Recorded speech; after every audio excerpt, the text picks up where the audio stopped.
하나님의 말씀 마태복음 24장 15절입니다. 하나님의 말씀 마태복음 24장 15절 말씀 제가 먼저 봉독을 해드리겠습니다.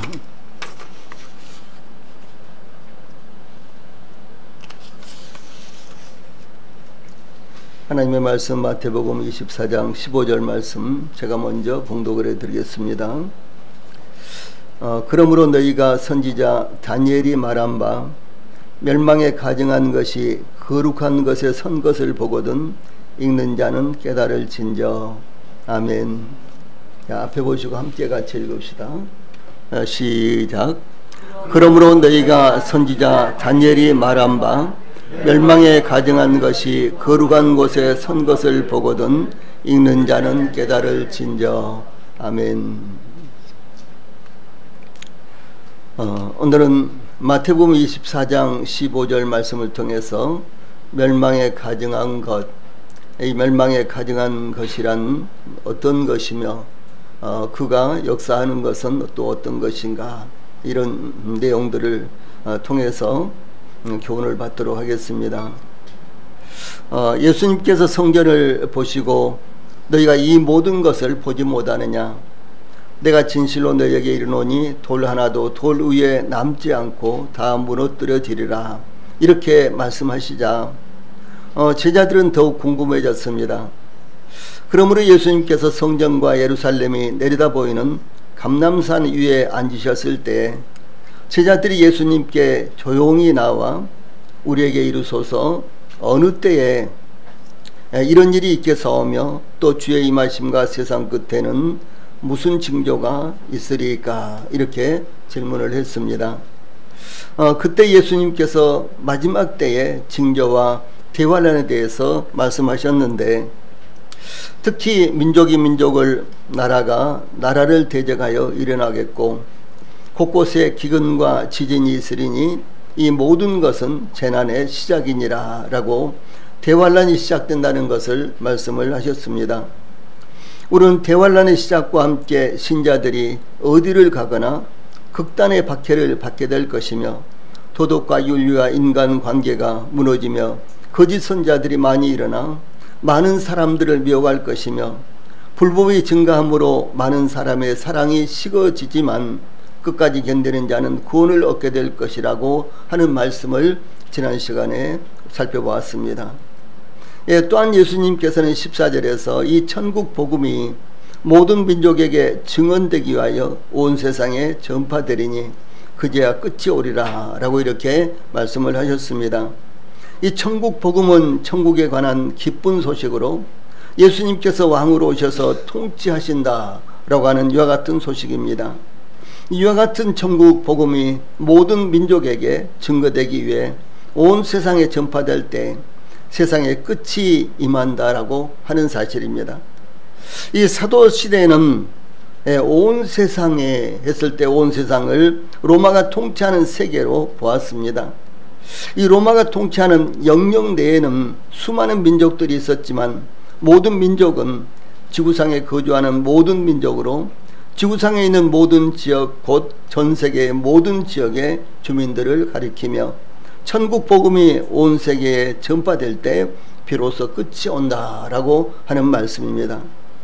이어서 예수님은 직접적으로 대환란의 상황이 전개되는 장면에 대해서 말씀하셨는데 그것이 바로 15절부터 이어지는 말씀입니다. 오늘은 15절 말씀을 상고를 하겠습니다. 15절 말씀을 통해서 제일 첫 번째로 우리가 살펴볼 것은 멸망에 가증한 것이 이렇게 되어 있는데요, 이 멸망에 가증한 것의 실체가 무엇인가 라고 하는 사실입니다. 예수님께서 계속해서 대환란과 관련된 상황에 대해 그러므로 너희가 선지자 다니엘이 말한 바 멸망에 가증한 것이 거룩한 곳에 선 것을 보거든 읽는 자는 깨달을진저, 이렇게 말씀을 하셨습니다. 먼저 그러므로 이렇게 시작되는데, 이 그러므로는 대환란이 본격적으로 전개될 때 신자들이 취해야 될 행동 지침을 예고하시기 위한 것입니다. 그러므로 선지자 다니엘이 예언한 멸망에 가증한 것이 거루한 곳에 선 것을 보거든 보았을 때 어떻게 해야 될 것인가, 이것을 말씀하신 것입니다. 이것은 어떤 시대에 어떤 상황이 오더라도 그의 택하신 성도들을 보호하시는 하나님의 배려가 계속된다라고 하는 사실을 먼저 의미하신 말씀입니다. 예수님께서 선지자 다니엘의 예언한 말씀대로 멸망에 가정한 것이 거룩한 곳에 서게 될 것을 말씀하셨는데, 이 선자들을 통해서 말씀하신 하나님의 말씀은 틀림없이 그대로 성취될 것이다 라는 사실을 먼저 말씀하신 것입니다. 다시 말해서 성경의 모든 예언들은 그대로 성취될 것이다 라고 하는 사실입니다. 이 구약 성경에는, 이 성경은 구약과 신약 이렇게 이제 구분이 되어 있죠. 그런데 이 구약 성경에는 예수님께서 오실 것이다 라는 예언이 무려 250번 이상 구체적으로 기록이 되어 있습니다. 예수님께서 언제 오실 것인가, 예수님께서 어떻게 오실 것인가, 어디로 오실 것인가, 예수님께서 오셔서 어떤 일을 하실 것인가, 이와 같은 예언들이 모두 다 약 250번 예언이 되어 있는데, 그 예수님께 대해서 250번 된 예언이 예수님께서 2000년 전에 오셔서 어떤 일을 하셨는가, 그것이 그대로 글자 그대로 성취가 되었습니다. 또 뿐만 아니라 예수님께서 이제 다시 오실 것이다 라고 하는 예언은 무려 600번이나 나타나고 있습니다. 예수님의 초림, 예수님께서 어린 아기로 이렇게 오실 것이다 라는 말씀이 250번 정도 나타나는데, 예수님께서 다시 오실 것이다 라는 말씀은 그 2배가 넘는 약 600번 정도 나타나고 있습니다. 그런데 이와 같은 성경의 예언들이, 하나님의 말씀인 성경의 예언들이 문자 그대로 성취가 될 것이다 라고 하는 사실이 성경에는 계속해서 나타나고 있습니다. 하나님께서 말씀하시기를 민수기 23장 19절에서, 자, 위의 말씀 같이 읽어봅시다. 시작. 하나님은 사람이 아니시니 거짓말을 하지 않으시고 인생이 아니시니 후회가 없으시도다. 어찌 그 말씀하신 바를 행하지 않으시며 하신 말씀을 실행하지 않으시랴, 이렇게 말씀하셨습니다. 이 하나님은 거짓말을 하실 필요가 없으세요. 예. 하나님은 말씀하신 것을 이루시지 못하신다든가 능력이 없으시다든가, 내가 그때는 생각을 잘 못했어, 내가 잊어버렸어, 이런 것이 아니고요. 하나님께서는 말씀하신 것을 절대적으로 그대로 성취하실 수 있는 능력을 갖고 계십니다. 그러므로 하나님은 사람이 아니시니 거짓말을 하지 않으시고 인생이 아니시니 후회가 없으시도다. 어찌 그 말씀하신 바를 행하지 않으시며 하신 말씀을 실행하지 않으시라, 이렇게 말씀하신 것입니다. 또 뿐만 아니라 이사야서 55장 11절에서는 내 입에서 나가는 말도 이와 같이 헛되이 내게로 돌아오지 아니하고 나의 기뻐하는 뜻을 이루며 내가 보낸 일에 형통하리라 라고 이렇게 증거하셨고요. 또 예수님께서는 친히 천지는 없어지겠으나 내 말은 없어지지 아니하리라, 그대로 다 성취가 된다라는 사실을 여기 마태복음 24장 35절에서 말씀을 하셨습니다. 그러므로 하나님의 말씀은 문자 그대로 글자 그대로 이루어진다라는 사실이 성경에서는 반복해서 증거되고 있습니다. 이 선지자 다니엘은 이 멸망에 가증한 것에 대해서 다니엘서 9장 27절에서 제일 먼저 말씀을 하셨는데, 자, 위에 있는 말씀 같이 읽어봅시다. 시작. 그가 장차 많은 사람들과 더불어 한 일의 동안의 언약을 굳게 맺고 그가 그 일의 절반의 제사와 예물을 금지할 것이며 또 포악하여 가증한 것이 날개를 의지하여 설 것이며 또 이미 정한 종말까지 진노가 황폐하게 하는 자에게 쏟아지리라 하였느니라, 이렇게 예언을 했습니다. 또 다니엘서 11장 31절에서는 군대는 그의 편에 서서 성소 곧 견고한 것을 더럽히며 매일 드리는 제사를 피하며 멸망케 하는 가증한 것을 세울 것이며, 이렇게 증거했는데, 여기에 군대는 그의 편에 서서, 그의 편에 서서 바로 멸망에 가증한 것 편에 서서 이런 말씀이 되는 것입니다. 또 다니엘서 12장 11절에서 매일 드리는 제사를 폐하며 멸망에 가증한 것은 이와 같은 역사를 한다는 것이죠. 그래서 그는 매일 드리는 제사를 피하며 멸망하게 할 가증한 것을 세울 때부터 1290일을 지낼 것이라고 이렇게 정확하게 예언이 되어 있다는 사실이죠. 이 선지자 다니엘이 예언한 멸망에 가증한 것이 거룩한 곳에 선 것이 대환란 시대의 성전에서 하나님께 드려지는 제사를 폐지하며 우상을 세움으로 이 성전을 더럽힐 것이다 라고 하는 이와 같은 의미입니다. 이 가증한 것은 하나님의 권위를 손상시키는 이 참남된 것으로 신성 모독적인 것을 의미합니다. 이 가증하다라는 이와 같은 동사는 멸망케 하는 미운 물건으로 인해 악취가 나와 구역질이 나다, 증오하다, 혐오하다라는 이와 같은 뜻입니다. 예, 미운 물건으로 인해서 이와 같이 악취가 나는 것. 예, 그래서 하나님 앞에서는요, 우상 숭배는 악취였다라고 하는 거죠. 우상 숭배는 하나님께 악취였습니다.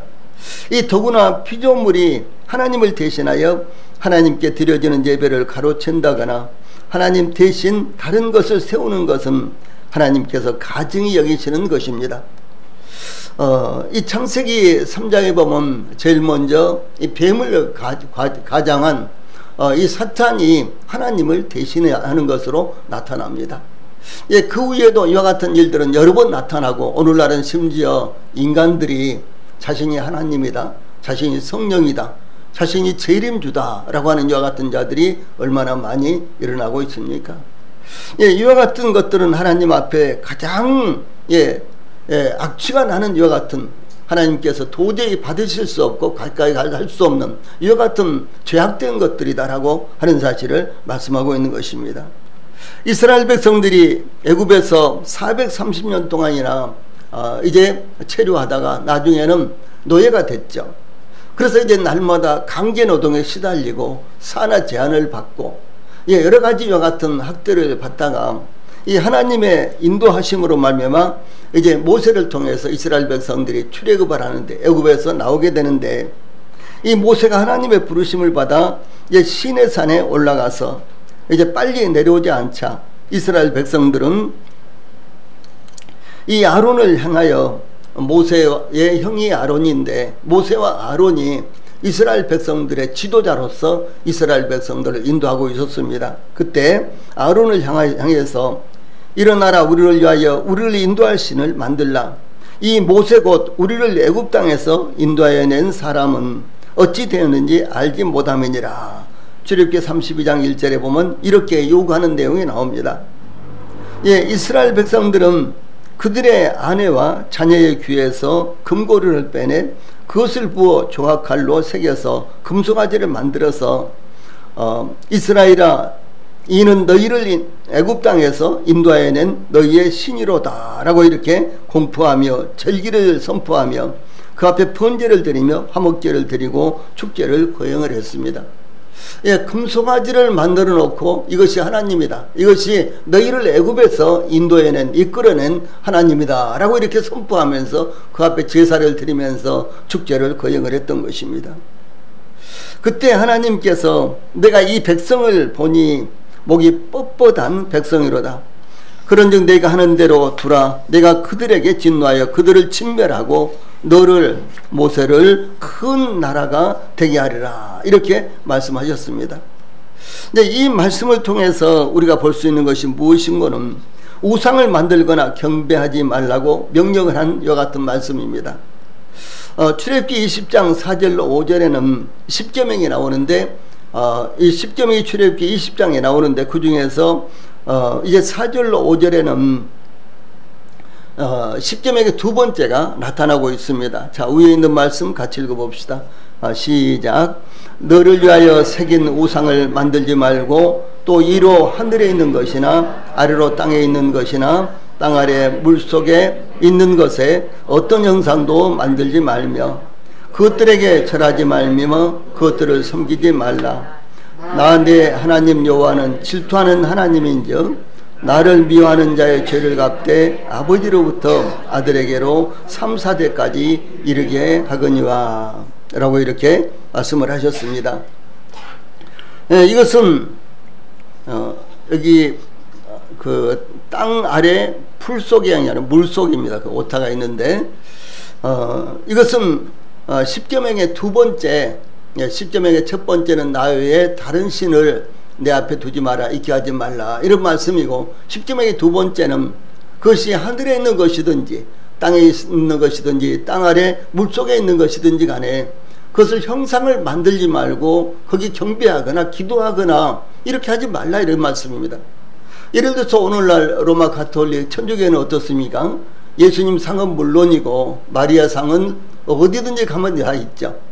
또 그것뿐만 아니라 여러 가지 이제 이 소위 성인이라는 이와 같은 상들을 만들어서 그 앞에 기도하고 심지어 그 앞에 예배를 드리고 또 그 앞에 기도하면서 성 스테반이여 우리를 도우소서, 성 그레고리여 우리를 도우소서, 이러면서 기도를 하는 이와 같은 장면들을 볼 수가 있다는 사실이죠. 이와 같은 것들은 여기에 십계명의 두 번째 나오는 대로 하나님께서 가장 싫어하시는 것입니다. 또 그것은 아무런 의미가 없는 것입니다. 다시 말해서 이 우상이라고 하는 건데 이 우상은 헛되다라는 그런 의미예요. 예, 그것은 참으로 헛된 것입니다. 그런데 이와 같은 우상 숭배가 얼마나 만연해 있습니까? 예, 그래서 우상을 만드는 것에 대해서 파란 박스에 있는 말씀 같이 읽어봅시다. 시작. 그들의 우상들은 은과 금이요 사람이 손으로 만든 것이라. 입이 있어도 말하지 못하며 눈이 있어도 보지 못하며 귀가 있어도 듣지 못하며 코가 있어도 냄새 맡지 못하며 손이 있어도 만지지 못하며 발이 있어도 걷지 못하며 목구멍이 있어도 작은 소리조차 내지 못하느니라. 우상들을 만드는 자들과 그것을 의지하는 자들이 다 그와 같으로다 라고 시편 115편 4절로 8절에서 증가하고 있습니다. 이와 같은 유사한 말씀은 시편뿐만 아니라 이제 이사야서에는요 여러 군데서 나타나고 있습니다. 여기 기록되어 있는 대로요 우상은 아무리 그럴듯하게 만들어 놓고 그것을 금으로 입힌다든가 아주 값비싼 이와 같은 조각으로 만들어 온다고 할지라도 첫째는요 생명이 없습니다. 이 생명이 없는 것은 짐승보다도 못한 것입니다. 곤충보다도 더 못한 것입니다. 그렇죠? 하다못해 파리나 모기보다도 더 못한 것입니다. 예, 그런데 이와 같은 우상들을 만들어 놓고 그 앞에 제사를 지낸다든가 기도를 한다든가 이와 같은 일들이 얼마나 만연해 있느냐라고 하는 것이죠. 근데 이와 같은 것들은요 하나님께서 가증히 여기시는 것이요, 예, 하나님께서 가장 싫어하는 것입니다. 더더구나 우상을 만들어 놓고 그것을 하나님이라고 하는 이와 같은 어리석은 짓은요 얼마나 하나님 앞에서 죄가 되느냐라고 하는 사실입니다. 우리나라에는 세계적인 불상들이요, 그러니까 경쟁하듯이 교회들이 경쟁하듯이 대형 교회를 만들듯이요, 이제 불교에서는 경쟁하듯이 이제 불상을 크게 만듭니다. 그래서 우리 불상이 동양에서 제일 크다, 우리 불상이 세계에서 가장 크다, 이런 일들이요 수도 없이 많습니다. 최근에 예를 들어서 한 20년 전만 해도 고속도로를 간다든가 어디 이렇게 가면요 그렇게 불상이 멀리서 잘 보이지 않았는데 요즘은 어디를 가든지요 거대한 불상들이 얼마나 크게 만들고 얼마나 높이 만들었든지 어디서든지 쉽게 볼 수 있는 것들이 바로 그와 같은 것들입니다. 그런데 이와 같은 것들을 아무리 거금을 들여서 만들고 유명한 조각가들이 만들고, 예, 그렇게 한다고 할지라도 또 화려한 모습으로 화려한 치장을 한다고 할지라도 그것은 생명이 없는 것이라는 사실이죠. 그래서 사람이 돌려놓으면 그대로 있고, 예, 비가 와도 그대로 맞고 눈이 와도 그대로 맞고 추워도 더워도 스스로도 방어하지 못하는 것, 이것이 바로 우상이다라고 하는 사실입니다. 그런데 이것이 그대로 여기 있잖아요. 예. 입이 있어도 말하지 못하며 눈이 있어도 보지 못하며 귀가 있어도 듣지 못하며 코가 있어도 냄새 맡지 못하며 손이 있어도 만지지 못하며 발이 있어도 걷지 못하며 목구멍이 있어도 작은 소리조차 내지 못하느니라 라고 하는 사실입니다. 절에 세워진요 그 거대한 10m, 20m, 15m 정도 되는요 이와 같은 거대한 불상들 보면요 특히 비둘기들이 날려들어서 그 머리에서부터 얼마나 똥을 많이 나눴는지요. 예. 또 뿐만 아니라 그 밑에다가 그 불상을 방문하는 사람들은요, 집회도 아니라 동전들을 그 사이사이에다 끼워놓고 기도하는 이와 같은 모습도 수도 없이 저는 보았습니다. 예. 이와 같이 헛된 것을 의지하는 것은요, 다 그와 같으리라. 그래서 우상을 만드는 자와 그것을 의지하는 자는 똑같이 그렇게 된다라고 이렇게 증거하고 있지 않습니까? 예, 그러므로 멸망에 가증한 것은 마치 우상을 만드는 것과 같고 이 우상과 같은 것이다 라는 그 실제를 지금 증거하고 있는 것입니다. 두 번째로 이 멸망에 가져간 것을 숭배하는 내용이 나타나고 있습니다. 예수님께서 선지자 다니엘의 예언을 인용해서 이 멸망에 가증한 것이 거룩한 곳에 선 것에 대해서요 말씀하신 것은 하나님에 대해서 가장 불경스러운 사건이며 인류 역사에서 더 이상 하나님께서 참고 기다리고 용납하실 수 없는 죄악이기 때문이다 라고 하는 사실입니다. 하나님께서 노아 시대에 죄가 세상에 번성했을 때 이제 세상을 멸망시키지 않을 수가 없었던 이와 같은 내용이 성경에 나타나고 있습니다. 자, 이 말씀 같이 읽어봅시다. 시작. 사람이 땅 위에 번성하기 시작할 때에 그들에게서 딸들이 나니 하나님의 아들들이 사람의 딸들의 아름다움을 보고 자기들이 좋아하는 모든 여자를 아내로 삼는지라. 여호와께서 이르시되 나의 영이 영원히 사람과 함께 하지 아니하리니 이는 그들이 육신이 됨이라. 그러나 그들의 날은 120년이 되리라 하시니라. 여호와께서 사람의 죄악이 세상에 가득함과 그의 마음으로 생각하는 모든 계획이 항상 악할 뿐임을 보시고 땅 위에 사람 지으셨음을 한탄하사 마음에 근심하시고 이르시되 내가 창조한 사람을 내가 지면에서 쓸어버리되 사람으로부터 가축과 기는 것과 공중의 새까지 그리하리니 이는 내가 그것들을 지었음을 한탄함이니라. 이렇게 하시면서요 세상을 멸망시키셨습니다. 이것은 단순히 남자들이 좋아하는 여자들을 아내로 삼고 가정을 이루었다 이런 말씀이 아니고요. 이것은 이 하나님께서 금지하신 의인과 악인들이 혼합이 되는 이와 같은 것을 말씀하고 있는 것입니다. 예, 그로 말미암아 수도 없이 많은 죄들이 발생된 것입니다. 그러므로 하나님께서는 노아 시대에 홍수를 일으키셔서 세상을 멸망시키셨다라는 내용이 이렇게 나타나고 있는 것입니다. 이 소돔과 고모라를 멸망시킬 때도 마찬가지였습니다. 소돔과 고모라에 대한 부르짖음이 크고 그 죄악이 심히 무거우니 내가 이제 내려가서 그 모든 행한 것이 과연 내게 들린 부르짖음과 같은지 그렇지 않은지 내가 보고 알려 하노라. 이렇게 말씀하신 후 소돔과 고모라를 멸망시키셨습니다. 그러므로 멸망에 가증한 것이 하나님을 대신하여 성전에 세워지고 하나님께 드려지는 예배를 가로챈다는 것은 바로 종말이 되었다는 것을 반영하는 것입니다. 예, 멸망에 가증한 것이 거룩한 곳에 선 것에서 먼저 거룩한 곳이 무엇을 가리키느냐, 그것은 예루살렘 성전을 의미하는 것입니다. 성막이나 성전은 하나님께서 거하시는 곳으로 거룩한 것입니다. 그리고 거룩한 장소입니다. 물론 하나님은 하늘에 계시지만 이것은 상징적인 표현으로 이렇게 사용한 것입니다. 또한 성전의 성소와 지성소는 하나님께서 거하시며 하나님께 예배가 드려지는 거룩한 곳입니다. 예, 그러므로 성막과 성전의 성소와 지성소는 거룩하며 성전의 모든 기구들은 지극히 거룩하며 하나님께 드려지는 모든 제물도 지극히 거룩하며 하나님의 백성들도 거룩하며 예루살렘은 거룩한 성이라고 이렇게 성경에 나타나고 있는 것입니다. 이와 같이 멸망에 가증한 것이 거룩한 곳에 선 것은 이 거룩한 곳은 예루살렘 성전을 의미한다고 말씀드렸고요. 이와 같이 멸망에 가증한 것이 예루살렘 성전에 세워진다라고 하는 것입니다.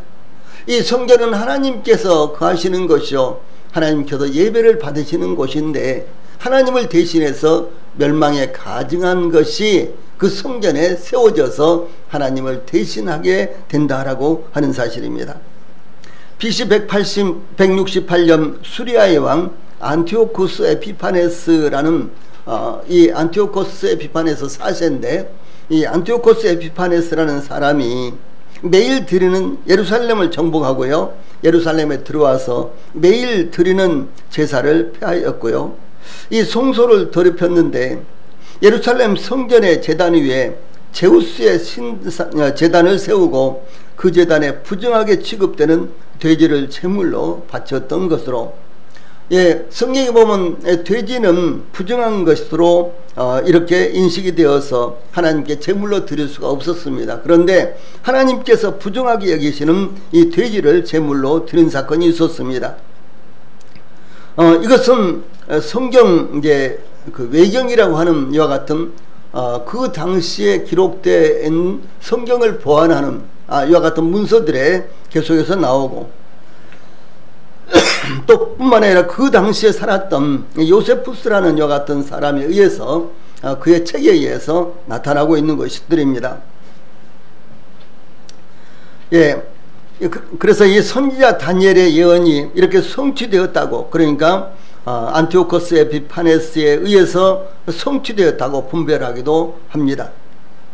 또한 하나님께서 이 선지자 예레미야를 통해서 여호와께서 말씀하시되 유다 자손이 나의 눈앞에 악을 행하여 내 이름으로 일컬음을 받는 집에 그들의 가증한 것을 두어 집을 더럽혔으며 흰놈의 아들 골짜기에 도벳 사당을 건축하고 그들의 자녀들을 불에 살랐으나니 내가 명령하지 아니하였고 내 마음에 생각하지도 아니한 일이니라. 이렇게 이제 예레미야 선지자를 통해서 하나님께서 말씀을 하셨습니다.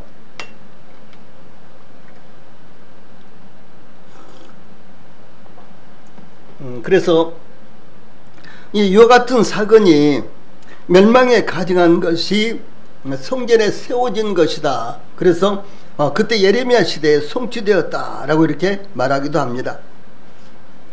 또 혹자는 AD 38년 로마의 황제 이 칼리굴라가 성전 안에 자기 자신의 동상과 길을 세우려던 계획이 갖고 있었는데 그것을 의미한다고 이렇게 말하기도 합니다. 또 다른 이들은 예루살렘을 멸망시킨 로마의 군대와 연관시켜서 이해하는데, 이 로마 황제의 가슴 위에는 은이나 청동으로 된 한 마리의 독수리가 새겨져 있는데, 독수리는 로마를 의미하는 상징적인 이와 같은 기장이었습니다. 그래서 독수리가 새겨져 있는데 로마 군대는 바로 이와 같은 독수리 깃발을 앞세우고 전선에 나갔으며 그 길을 향하여 경배와 경의를 표현했습니다.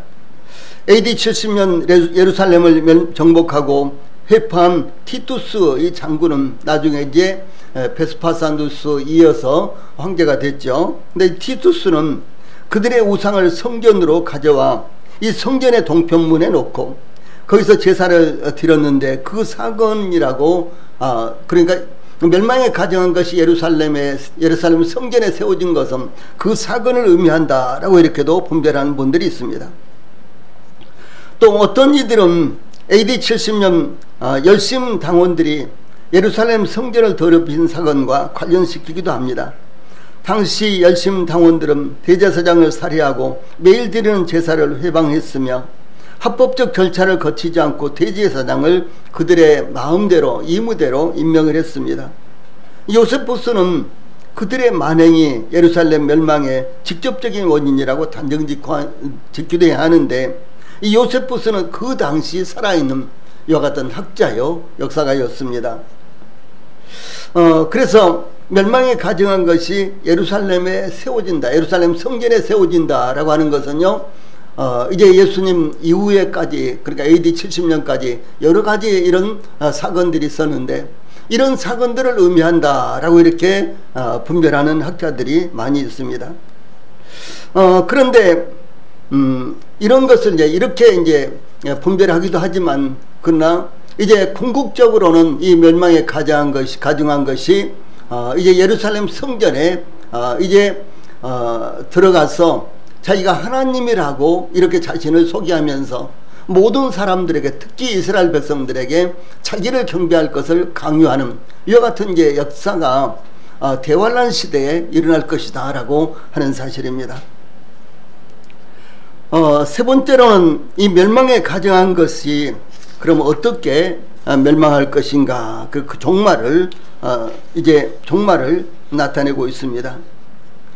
여기 보면은 그러나 선지자 다니엘은 그가 장차 많은 사람과 더불어 한 일해 동안의 언약을 굳게 맺고 그가 그 일의 절반의 제사와 예물을 금지할 것이며 또 포악하여 가정한 것이 날개를 의지하여 설 것이며 또 이미 정한 종말까지 진노가 황폐하게 하는 자에게 쏟아지리라 하였느니라. 이렇게 다니엘서 9장 27절에 예언을 했습니다. 여기 본문에서 두 번이나 사용된 그가 이렇게 나오는 것이 있죠. 그 그가는 요한계시록 13장 18절에 나온 짐승으로, 또 요한일서 2장 18절에 요한 1서에 5번이나 나오는데 이 적그리스도를 의미하고, 혹은 또 데살로니가 후서 2장 3절에 불법의 사람, 멸망의 아들로 표현이 되어 있고, 또 데살로니가 후서 2장 9절에서는 악한 자 이렇게 나와 있는데 그것들을 가리킵니다. 그러니까 여기 짐승이나 적그리스도나 불법의 사람, 또 멸망의 아들, 악한 자, 이렇게 다른 이제 이름으로 표시가 됐지만 이 모든 것들은 바로 멸망에 가증한 것을 이렇게 다양하게 신약 성경에서 부르고 있다라고 하는 사실입니다.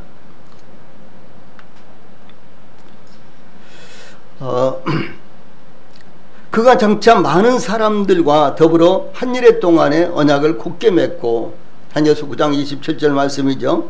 이 대환란은 적그리스도가 세계 역사의 종말, 즉 이 그리스도께서 재림하시기 직전에 오게 될 7년 대환란에 많은 사람들로 알려진 이스라엘과 7년 평화 조약을 체결함으로 대환란이 시작된다라고 하는 사실입니다. 예, 적그리스도는 7년 평화 조약의 전반기에는 신앙의 자유를 허락할 것입니다. 그는 7년 평화 조약의 전 3년 반 동안 세계 평화를 이루간 자로서 명성을 얻게 되자 후 3년 반이 시작되면서, 즉 그가 그 일의 절반의 제사와 예물을 금지할 것이며 곧 평화 조약을 깨뜨리고 하나님을 대적하며 성도들을 박해하게 될 것을 의미하는 것입니다. 7년 대환란은 전 3년 반과 후 3년 반이 이렇게 구분이 되는데, 전 3년 반은 이스라엘에 대한 호의적인 이와 같은 태도를 보이면서 이스라엘을 통치하게 될 것입니다. 그리고 세계를 통치하게 될 것입니다. 그런데 전 3년 반에 이와 같이 세계적인 인기를 얻자 후 3년 반이 시작되면서 성전에 들어가서 내가 하나님이다, 모두가 다 나를 경배하라 라고 이렇게 하면서요, 하나님을 경배하는 모든 자들을 박해하게 될 것이다 라고 하는 사실을 말씀하고 있는 것입니다. 이스라엘은 AD 70년에 멸망을 해서 서기 70년에 조금 전에 나왔죠. 티투스라는 로마 장군에 의해서 멸망을 당해서 전 세계적으로 흩어져 버리고 말았습니다. 그리고 이제 그곳에 남은 소수의 사람들이 계속해서 이제 시위를 하고 봉기를 하자 아예 그곳에 남아있는 모든 이스라엘 백성들을 전 세계로 모두 다 흩어버렸습니다. 이스라엘 백성들은 전 세계에 흩어져서, 그것이 서기 70년대예요. 전 세계로 흩어져서 이제 수많은 박해를 받았습니다. 러시아와 그러니까 구소련이죠. 구소련 연방과 그 다음에 독일과 그리고 스페인과 이런 나라에서 또 폴란드 이런 나라에서요 엄청난 박해를 받았습니다. 심지어 이스라엘 백성들이 이런 곳에서 박해를 받아서요 죽은 수, 학살을 당한 수가 무려 2천만 명에 이르렀습니다. 예. 독일의 히틀러에 의해서만도 히틀러에 의해서만도요 600만 명이 학살을 당했는데, 가스실이라든가 이런 데서요 학살을 당했습니다. 예, 스페인에서도 300만 명이 학살을 당했습니다. 또 뿐만 아니라 러시아에서는 물론 이제 소련 연방 모든 지역에서 학살을 당한 이스라엘 백성들이 900만 명에 이르렀다고 이렇게 말합니다. 예, 그 정도 된다면은 이스라엘이라는 이름 자체가 이 세상에 존재할 수가 없는 그런 상황이 되었을 것입니다. 그런데도 불구하고 하나님께서는 그들을 1945년 5월 18일 날 지금의 이스라엘 땅으로 인도하셔서 독립국가를 만드셨습니다. 그런데 그들이 독립을 선포하자마자 바로 그날 4시간 뒤에 아람 연방들은 이스라엘을 공격해 왔습니다. 그때 이스라엘은 비행기 한 대도 없었어요. 전투기 한 대도 없었습니다. 이스라엘 백성들은 그 당시요 대포 한 대도 없었어요. 탱크 한 대도 없었습니다. 그런데도 불구하고 그 1차 중동 전쟁에서 이스라엘은 이제 많은 땅을 확보하면서 그 아랍 연방들을 전부 다 물리치고 많은 땅들을 확보를 했습니다. 그리고 이제 제2차, 제3차 중동 전쟁까지 일어났는데, 그러면서 이스라엘 백성들은 그 팔레스타인 그 땅에 아주 견고하게 자기의 나라를 세웠습니다. 최근 몇 년 동안 하마스라든가 헤즈볼라라든가 뭐 등등 여러 나라, 여러 이제 이와 같은 국가와 그리고 이제 그 무장 단체들이 이스라엘을 공격하고, 그러므로 많은 사상자가 났습니다만은 결과는 어떻게 됐습니까? 저는 하마스가 이스라엘을 급습해서 약 2,000명의 이스라엘 사람들을 죽이거나 납치해 갔었잖아요. 또 뿐만 아니라 헤즈볼라는 아주 강력한 이와 같은 무장단체입니다. 중동에서 가장 강력한 무장단체가 헤즈볼라예요. 레바논 헤즈볼라예요. 그런데 이런 헤즈볼라라든가 그런 이제 무장단체들이 이스라엘을 함께 공격을 하는데요, 저는 이번에는 이스라엘이 정말 어려울 것이 아닌가.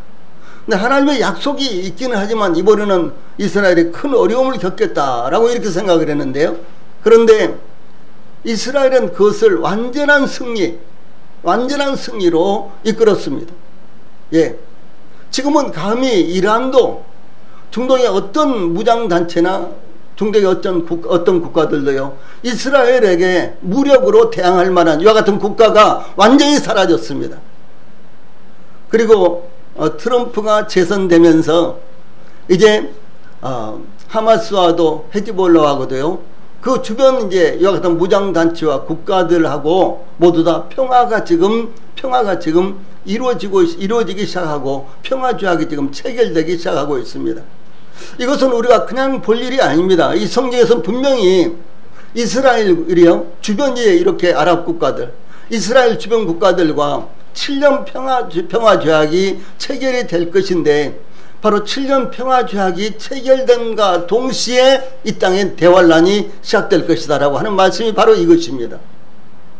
그러므로 우리 성도들 뿐만 아니라 아직 이런 사실이 마음에 믿어지지 않은 분들도 이것을요 마음에 받아들여야 되는 거예요. 왜? 이것이 성경이니까. 그리고 이와 같은 성경은 절대적으로 문자 그대로 이루어졌기 때문에 앞으로도 이루어질 것이라는 사실입니다. 그래서 이제 이와 같은 내용을 여기에서 말씀하고 있는 것입니다.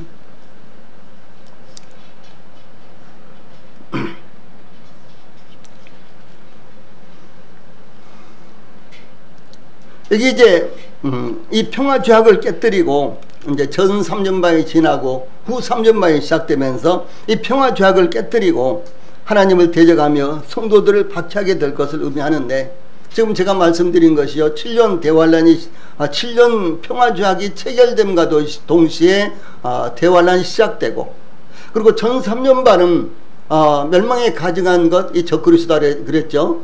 짐승 혹은 적그리스도. 이 적그리스도가 이스라엘의 우호적인 이와 같은 통치를 했는데, 이제 전 세계적으로 신임을 얻자 전 3년반이 지나고 이제 후 3년반이 시작되면서 자기를 하나님이라 이렇게 선포하면서요, 이스라엘 백성들에게 자기를 하나님으로 섬길 것을 강요하게 된다라고 하는 사실입니다.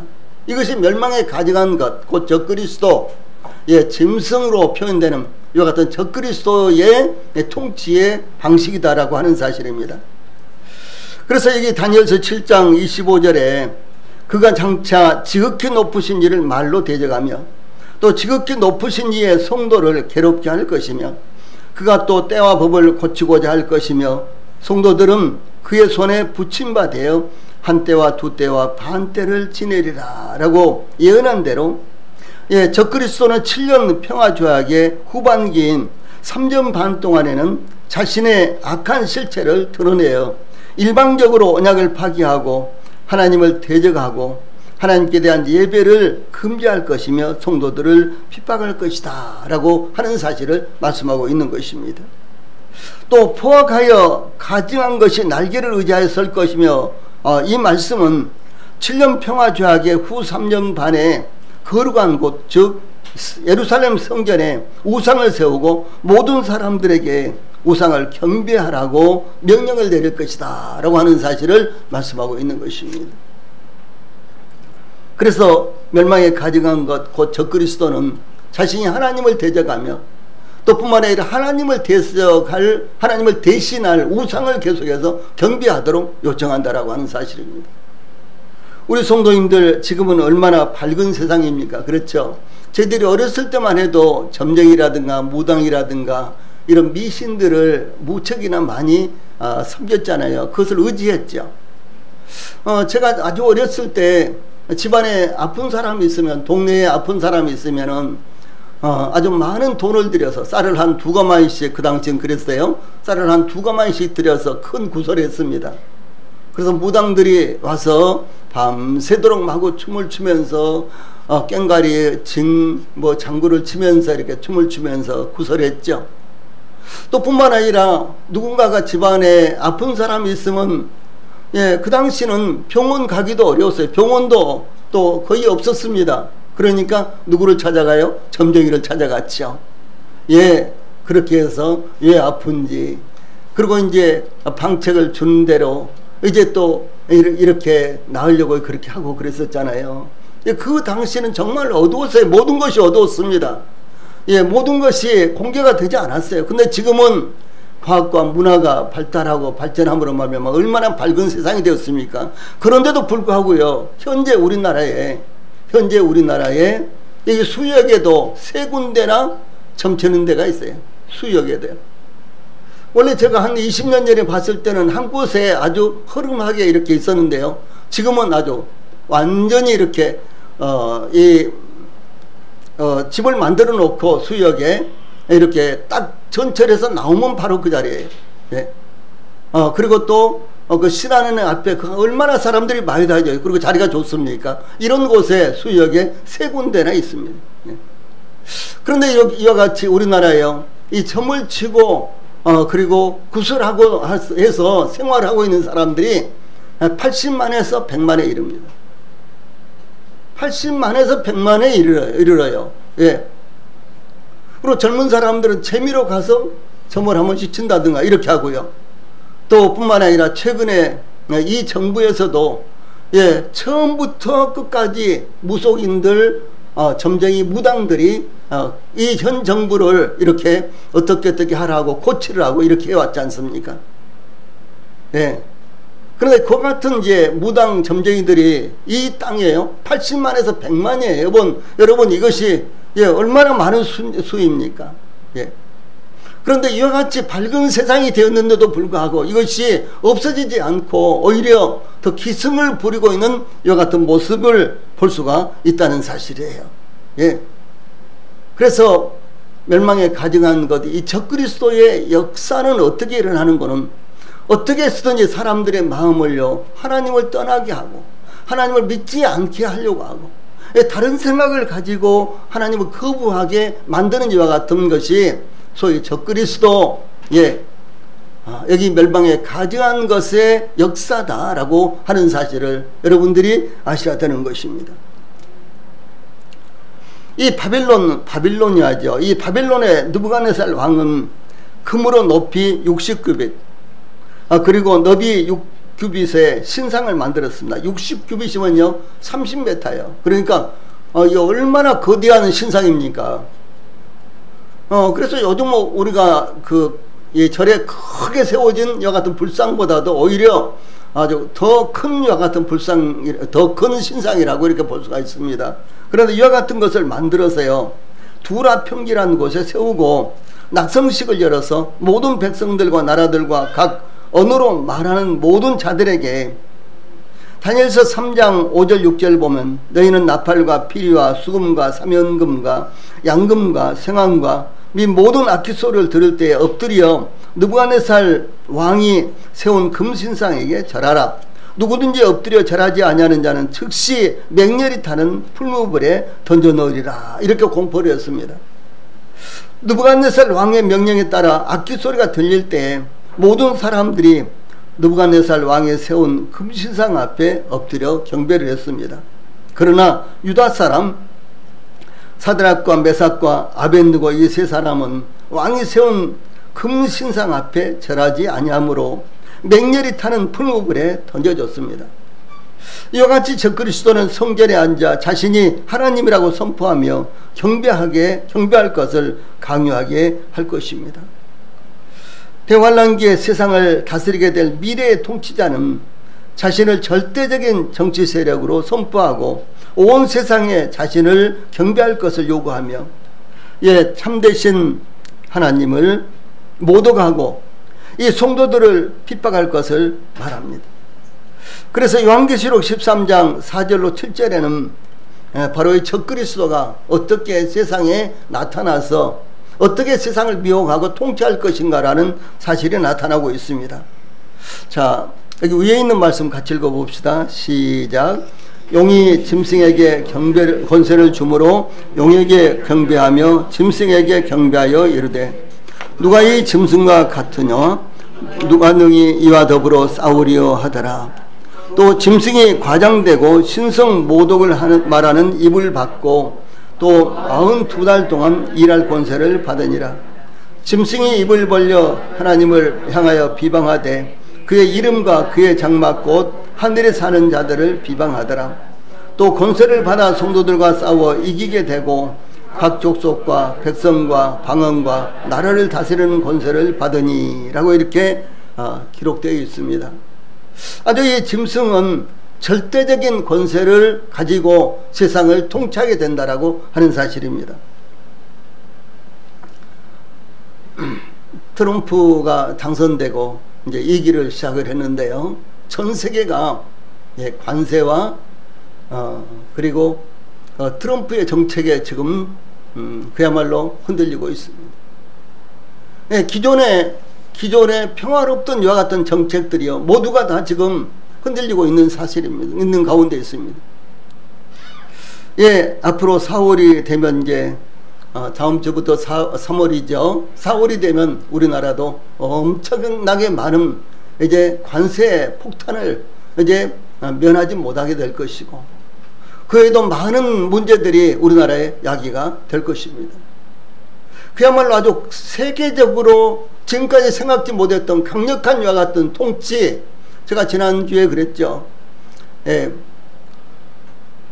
퍼스트 아메리카가 온리 아메리카로 변했다고요. 지금 이런 추세가 됩니다. 그런데 이 적그리스도가 이제 세상을 다스릴 때는요, 그것은 비교도 안 될 정도로 전 세계를 완전히 장악을 하게 되는 것입니다. 그래서 제가 분별하기를요, 트럼프의 이와 같은 정책은 이 적그리스도의 이 통치를 미리 우리에게요 맛보게 해주는 이와 같은 것이다라고 생각을 하는 것입니다. 적그리스도가 통치를 하게 되면 전 세계는요 전혀 숨도 쉬지 못하고 그 통치에 그대로 이제 영향을 받을 수밖에 없는 것입니다. 그래서 이 적그리스도는 누가 짐승과 같으냐, 누가 능히 이와 더불어 싸우리요, 이렇게 이제 세계가 평가를 하게 된다는 것이죠. 지금 세계는요 이와 같은 시대를 향해서 점점 나아가게 되는 것입니다. 또한 요한계시록 13장 15절에서는 그가 권세를 받아 그 짐승의 우상에게 생기를 주어 그 짐승의 우상으로 말하게 하고 또 짐승의 우상에게 경배하지 아니하는 자는 며치든지 다 죽이게 하더라라고 박해가 최절정에 달한 상황을 설명하고 있습니다.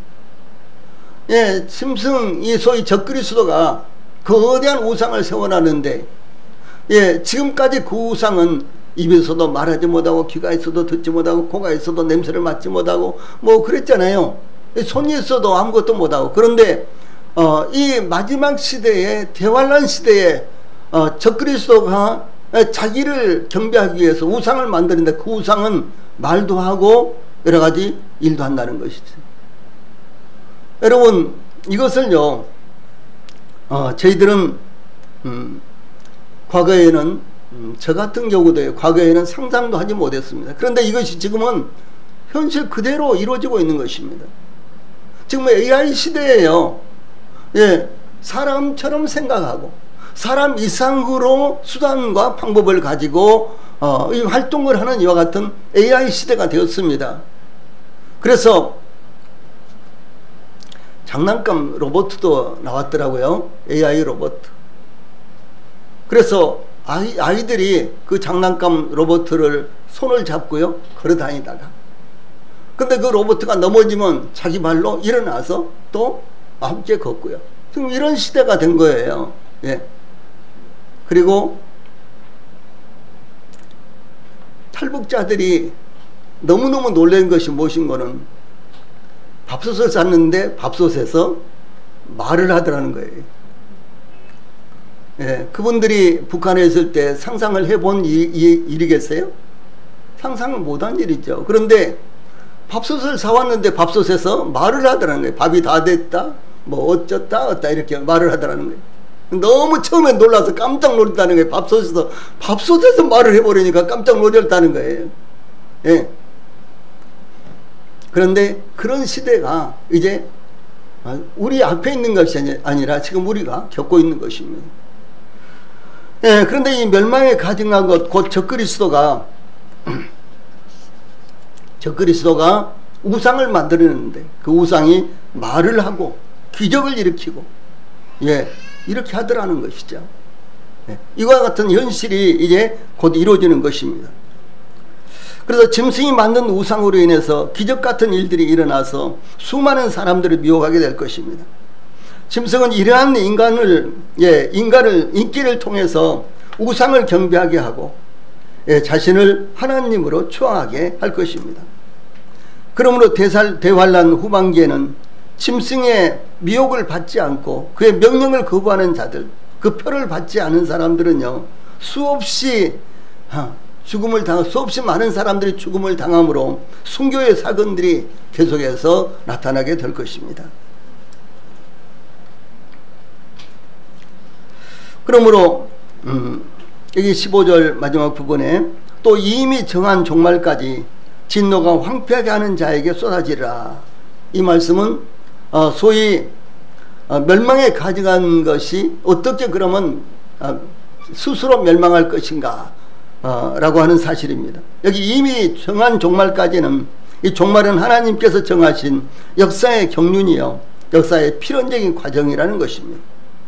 주 예수님께서도 14절 후반부에 그제야 끝이 오리라 라고 대환란의 끝을 말씀하셨습니다. 하나님은 창조하시고 시작하시며 또한 끝을 내시는 분이십니다.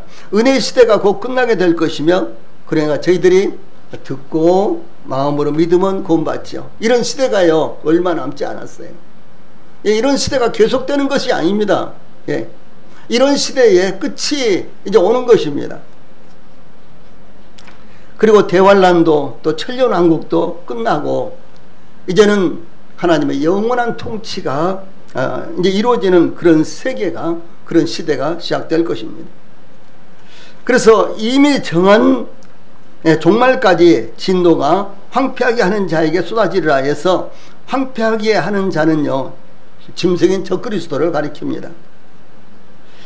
예, 진노가 짐승 곧 적그리스도에게 쏟아질 것입니다. 하나님은 결코 죄악을 용서하지 않으시고 묵인하지 않으시기 때문에 적그리스도, 소위 멸망에 가증한 것도 그 종말이 정해져 있다라고 하는 사실입니다.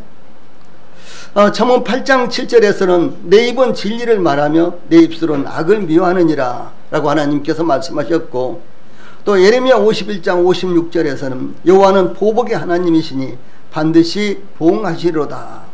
이 성경에는 이와 같은 말씀들이 수도 없이 나타나고 있습니다. 그러므로 짐승 곧 적그리스도는 반드시 끝날 때, 반드시 이 하나님의 진노의 심판을 받게 될 것입니다. 짐승 곧 적그리스도는 7년 대환란이 끝날 때쯤에 하나님의 진노의 심판을 받게 될 것입니다.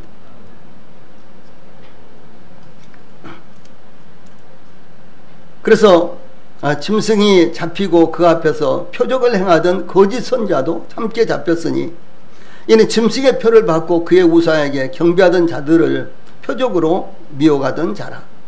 이 둘이 산채로 유황 불 붙는 못에 던져지고 라고 여기 적그리스도 소위 멸망케 하는 가증한 것, 이 종말이 나타나고 있습니다. 이것은 짐승의 완전한 패배, 적그리스도의 완전한 패배를 의미합니다. 또한 요한계시록 20장 10절에 자 아래에 있는 말씀 같이 읽어봅시다. 시작. 또 저희를 미혹하는 마귀가 불과 유황못에 던지오니 거기는 그 짐승과 거짓 선자도 있어 세세토록 밤낮 괴로움을 받으리라. 이것은 짐승의 영원한 심판으로 세세토록 즉 영원히 고통을 받게 될 것을 의미하는 것입니다. 이 본문의 마지막에 있는 말씀, 주 예수님께서 멸망에 가증한 것에 대해서 말씀하시면서 마지막으로 읽는 자는 깨달을진저 이렇게 말씀을 하셨습니다. 이렇게 깨닫는 것을 강조하셨는데 선자 다니엘이 오직 지혜 있는 자는 깨달으리라 이렇게 말씀하신 것을 예수님께서 인용을 하신 것입니다. 이 사도 요한은 그의 계시를 기록하면서 요한계시록 1장 3절에서 이 예언의 말씀을 읽는 자와 듣는 자와 그 가운데 기록한 것을 지키는 자는 복이 있나니 때가 가까움이라 이렇게 증가하고 있습니다. 여러분들이 지금 예언의 말씀을 읽고 듣고요 있습니다. 그런데 읽는 자도 복이 있고 듣는 자도 복이 있고 그리고 예언의 말씀을 행하는 자들도 복이 있다라고 이렇게 증거했습니다. 그러므로 우리 성도들도 오늘 말씀을 깊이 이해하시고 깨달으시기 바랍니다. 오늘 주일 말씀 그랬어. 그렇게 지나치지 말고 이 말씀의 의미가 과연 어떤 것이며 이 말씀이 바로 과연 이 시대와 나 자신에게 어떤 의미가 있는가, 어떻게 관련되는가 이것을요 주의 깊게 우리 성도들이 살펴보시기를 바랍니다. 말씀을 읽는 자와 듣는 자와 지키는 자가 복이 있기 때문입니다. 찬송 부르시겠습니다.